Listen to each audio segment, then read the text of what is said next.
बिस्मिल्लाहिर्रहमानिर्रहीम। जरदारी और मौलाना मुफ्त में 30 मार खान भरने के इमरान खान की हुकूमत हमने गिरा दी। अमरीकी साजिश का बयानिया उतनी ही बड़ी बकवास है जितनी कि जरदारी की मनसूबाबंदी की। सीधी सी बात यह है कि इमरान खान को इक़्तिदार में इस्टेब्लिशमेंट लाई थी, अपनी साख दाव पर लगाकर फ़ौज ने उनकी पार्टी बनवाई, उनसे धरने करवाए, उन्हें अदालतों, इलेक्शन कमीशन और नेब से बचाया। उसके बावजूद इमरान खान मरकज़ और पंजाब में हुकूमत नहीं बना सकते थे, लिहाजा बाप पार्टी, काफ लीग और MQM के बाजू मरोड़ कर उनके साथ इत्तेहाद बिलजबर पर मजबूर कराया गया। उसके बाद भी उनसे हुकूमत नहीं चल पा रही थी और इमरान खान ख़ुद कहते हैं कि पार्लियामेंट से बिल पास करवाना होता या फिर एतमाद के वोट वगैरह का मरहला होता तो वो एजेंसियों के ज़रिए मेंबरान पार्लियामेंट को बुलाते और काम चलवाते। तंग आकर इस्टेब्लिशमेंट ने उनकी हुकूमत को फराहम करदा गैर कानूनी और गैर आइनी सपोर्ट से दस्तकशी इख्तियार कर ली। चुनांचे इमरान खान की हुकूमत दड़ाम से गिर गई। हुकूमत गिरने के बाद इत्तेहादियों के पास दो रास्ते थे, एक ये कि वो असम्बली तहरील करके फ़ौरी इंतखाबात की तरफ आते और दूसरा ये कि वो मरकज़ और पंजाब में अपनी हुकूमत बनाते। तब जरदारी साहब और मुस्लिम लीग नून की ये राय बनी कि उन्हें फ़ौरी इलेक्शन में जाने की बजाय अपनी इत्तेहादी हुकूमत बनानी चाहिए। जरदारी ने उसके लिए मुख्तलिफ दलाइल तराशे, लेकिन हकीकत यह है कि फ़ौरी इंतखाबात से पीपल्स पार्टी घबराती है। वो सोचती है कि मरकज़ और पंजाब तो दूर की बात, इस्टेब्लिशमेंट की सपोर्ट के बग़ैर सिंध हुकूमत भी उन्हें मुश्किल से दोबारा वापस मिलेगी। इसी तरह उन्होंने परवेज़ इलाही को साथ मिलाकर पंजाब में भी बिलवास्ता अपनी हुकूमत बनाने का मंसूबा बनाया था, जो आखिरी वक्त में बवजूद ख़राब हुआ। तीन बड़ी जमातों ने मगर हवस इक़्तिदार में नहायत गलत फ़ैसले किए और अपने अमल से ये सबक दिया कि पिछले 5 साल की मार से उन्होंने कोई सबक नहीं सीखा। मसलन इन तीन बड़ी जमातों ने आपस में वजारतों की बंदरबांट शुरू कर दी। तमाम अहम मनासिब नून लीग, पीपल्स पार्टी और JUI ने ले लिए। मौलाना PDM के सदर थे और उसूली तौर पर यह होना चाहिए था कि वो PDM का सरबराही इजलास बुलाकर जरदारी के साथ बैठ कर हुकूमत साजी करते, लेकिन जब से हुकूमत मिली है तब से मौलाना ने PDM का कोई सरबराही इजलास नहीं बुलाया। उन्होंने आफ्ताब शेरपाव, जो कि PDM के नायब सदर है, को भी जायज़ हिस्सा नहीं दिलवाया, न महमूद खान चगज़ई को दिलवाया और ना अख्तर मेंगल वगैरह को। दूसरी तरफ जरदारी साहब ने अपने लिए तो सब कुछ हासिल कर लिया, लेकिन NP जो उनकी खातिर PDM से निकली थी और जिसके एमल वली ख़ान, बिलावल भुट्टो वज़ीर आज़म के नारे लगवाते रहे, उन्हें पख्तूनख्वा की गवर्नरशिप भी ना दिलवा सके। उधर इमरान खान ने अमरीकी साजिश का एक बयानिया गढ़ लिया, लेकिन इस ढोल को इस कदर पीटा कि आम आदमी उस पर यकीन करने लगा। दूसरी तरफ हुकूमत के पास कोई बयानिया नहीं, बयानिया बनाना तो दूर की बात, हुकूमत मिलने के बाद कभी ये लोग आपस में बैठे ही नहीं। तमाम इत्तेहादी जमातों की सरगर्मियों का महवर व मरकज़ अपने लिए ज़्यादा से ज़्यादा मनासिब समेटना है। 3 माह हो गए, लेकिन पख्तूनख्वा, बलूचिस्तान, सिंध और गिलगित बल्तिस्तान के गवर्नरों पर इत्तेफाक नहीं हो सका। चेयरमैन नैब जरदारी साहब अपना कोई नया जावेद इकबाल जैसा लगवाना चाहते हैं, जबकि मुस्लिम लीग नून अपना चेयरमैन नैब लगवाना चाहती है।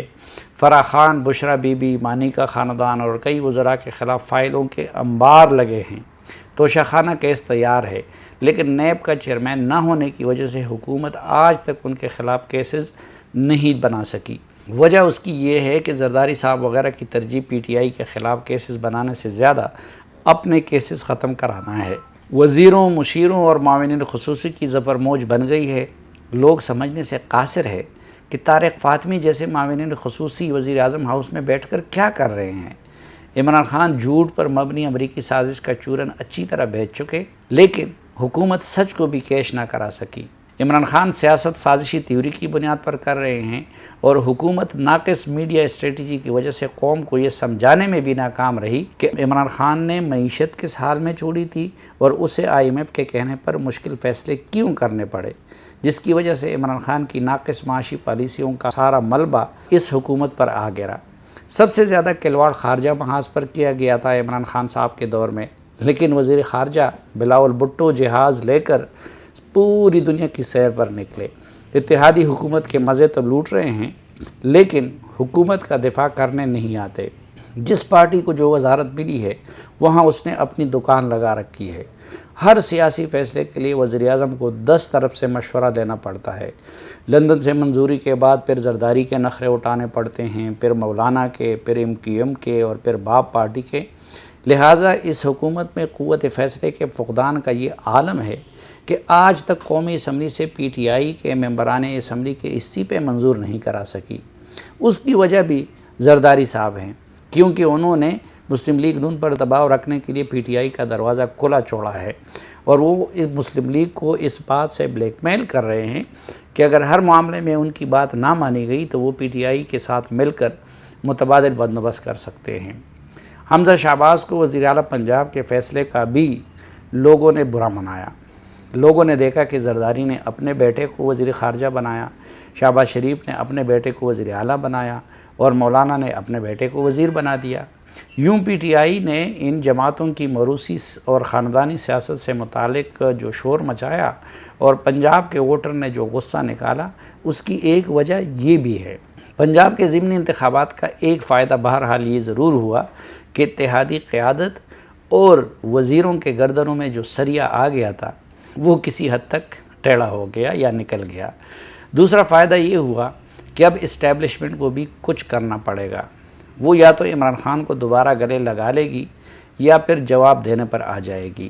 وہ اگر عمران خان کے گالم گلوچ اور دباؤ سے بلیک میل ہو گئی تو اس صورت میں باقی جماعتوں کو بھی یہ پیغام ملے گا کہ تابعداری اور دوستی کی بجائے گالم گلوچ اور بلیک میلنگ کا طریقہ مؤثر ہے، چنانچہ وہ بھی پوری قوت کے ساتھ اسٹیبلشمنٹ کے خلاف میدان میں نکلیں گی۔ اگر الیکشن کی طرف بات جاتی ہے تو اسٹیبلشمنٹ کے خلاف عمران خان کے جھوٹے کہانیوں کے جواب میں پھر وہ سچی کہانیاں بیان کریں گے، اور ظاہر ہے یہ صورتحال بھی اس کے لیے نہایت مشکل ہوگی۔ چنانچہ اب اسٹیبلشمنٹ کو بھی اپنی پوزیشن واضح کرنی ہوگی۔ اسٹیبلشمنٹ نے دوبارہ لاڈلے کو لاڈلا بنا دیا، جس کا اگرچہ امکان کم نظر آتا ہے تو بھی صورتحال واضح ہو جائے گی، اور اگر حکومت کا اس طرح ساتھ دینا شروع کیا جس طرح عمران خان کا دیتی رہی تو پھر پی ٹی آئی بکھر جائے گی۔ دونوں صورتوں میں صورتحال واضح ہو جائے گی۔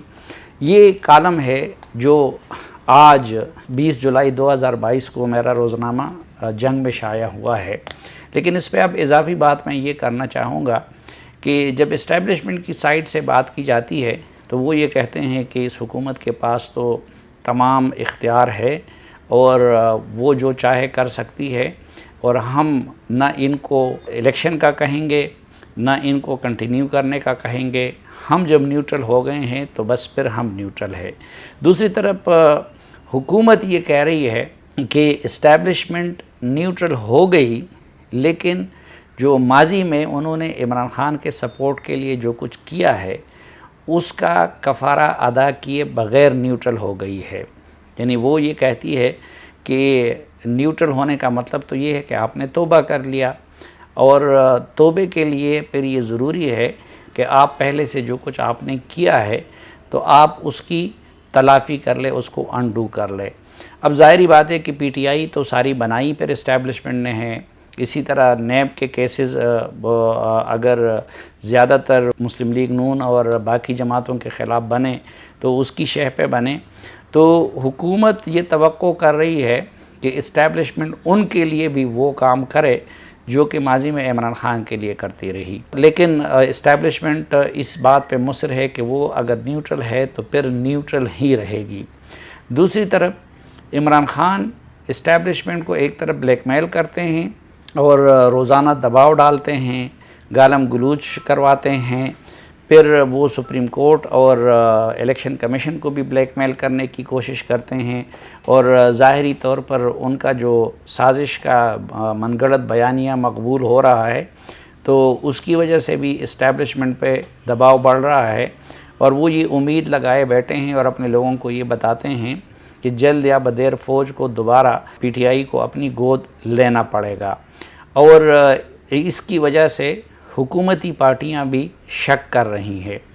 تو میرے خیال میں اس کے بعد جو صورتحال بنے گی اس کے بعد اب اسٹیبلشمنٹ مزید اپنی اس نیوٹرلٹی کو برقرار نہیں رکھ سکے گی، اور اسے بہرحال کسی نہ کسی طرف اپنا جھکاؤ ظاہر کرنا ہوگا۔ مثلاً اگر وہ مسلم لیگ نون، پیپلز پارٹی اور جے یو آئی وغیرہ کو خوش رکھنا چاہتی ہے تو پھر ماضی کی کچھ چیزوں کو اسے انڈو کرنا ہوگا، اور اگر وہ دوبارہ پی ٹی آئی کو گود لینا چاہتی ہے تو پھر ظاہری بات ہے کہ اسے ان باقی جماعتوں کی مخالفت کا سامنا کرنا پڑے گا۔